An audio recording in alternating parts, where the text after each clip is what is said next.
সাম্যের রোজায় বৈষম্যের ছবি কেন? দর্শক, আমি যতটুকু ইসলাম জানি, ইসলাম বুঝি, এইটুকু জোর কণ্ঠে, দৃঢ় কণ্ঠে বলতে পারি, ইসলামে বৈষম্যের কোনো স্থান নেই। ইসলাম সর্বদা সাম্যের কথা বলে। সেই জায়গায় এই বৈষম্যের চিত্র আমাকে ভাবাচ্ছে। হ্যাঁ দর্শক, চাবড়ায় তৃণমূল কংগ্রেসের ইফতার পার্টি মানে কি আপনারা বলুন, আমি বলবো না। আমরা জানি ইফতার মেহফিল, ইফতার মজলিস, কিন্তু পার্টি, বিয়ের পার্টি, বার্থডে পার্টি, সেখানে কি হয় আপনারা ভালো বলতে পারবেন আমার থেকেও। কিন্তু প্রশ্ন আমার এখানে, সেই সমস্ত মুসলিম নেতাদের, সেই সমস্ত আলেম ওলেমারা যেখানে এই মজলিসটা হচ্ছিল তারা উপস্থিত ছিলেন, তারা এইগুলো দেখেও চুপ ছিলেন। তারা কেন কোনো কথা বললেন না? ইসলামে কম্প্রোমাইজের কোনো স্থান নেই, আপোষের কোনো স্থান নেই। ইসলাম যেটা আপনাকে বলেছে সেটাই পালন করতে হবে, তার বেশিও করা যাবে না, তার কমও করা যাবে না। আপনাকে এটাকে খেয়াল রাখতে হবে। কিন্তু ইসলামে যেখানে পরিষ্কার বলা আছে, নবীজি যেখানে পরিষ্কার বলেছেন, ছোট বড়, সাদা কালো,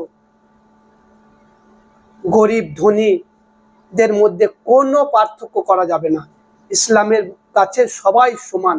তাহলে কেন তৃণমূলের ভিভিআইপি নেতা কর্মী মন্ত্রীরা চেয়ার টেবিলে বসে আছে, তাদের জন্য আলাদা মেনুর ব্যবস্থা, আর সাধারণ যারা রোজাদার তাদেরকে মেঝেতে বসানো হলো তিরপলের উপর?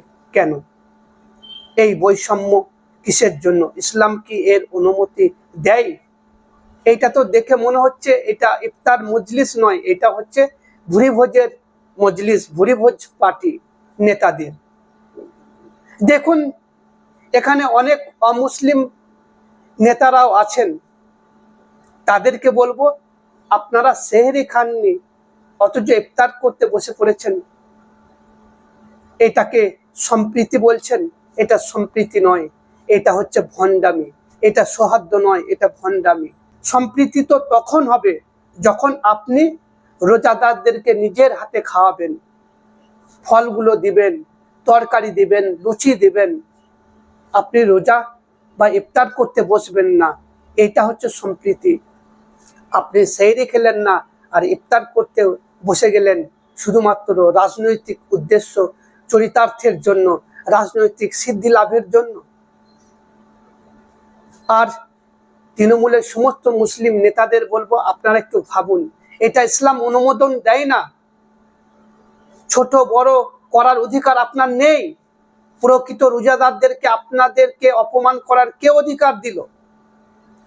এই ছবিগুলোতে পরিষ্কার বোঝা যাচ্ছে আপনাদের জন্য আলাদাভাবে ব্যবস্থা করা হয়েছে, আর সাধারণ রোজাদারদের জন্য এইরকম ব্যবস্থাপনা কেন?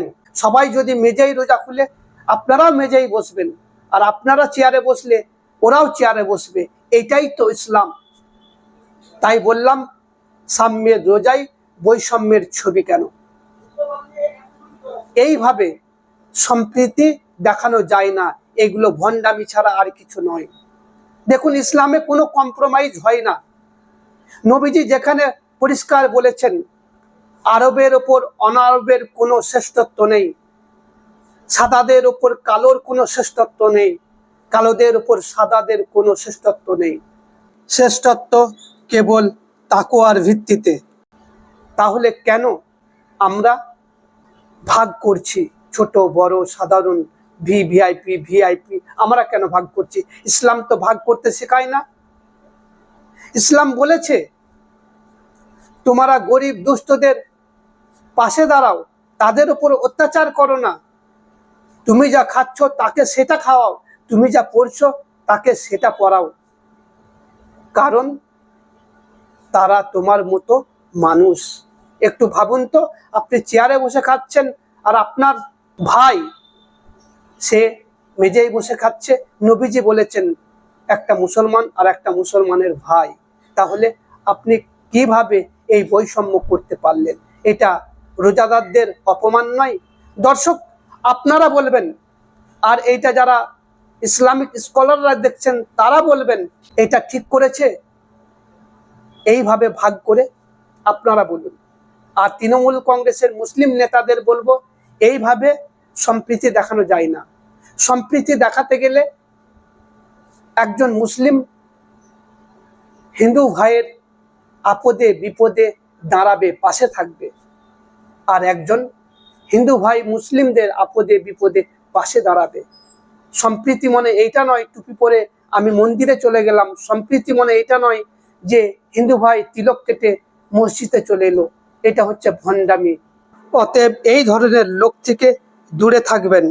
এটা সম্পূর্ণ রাজনৈতিক উদ্দেশ্য প্রণোদিত। এরা এগুলো নিজেদের রাজনৈতিক স্বার্থ সিদ্ধির জন্য করছেন, তাছাড়া আর কিচ্ছু নয়। এই ধরনের ইফতার পার্টি ইসলাম অনুমোদন করে? আপনাদের প্রতিক্রিয়া অবশ্যই কমেন্ট বক্সে জানাবেন। আর এই ভিডিওটা বেশি বেশি শেয়ার করে ছড়িয়ে দিন। ধন্যবাদ।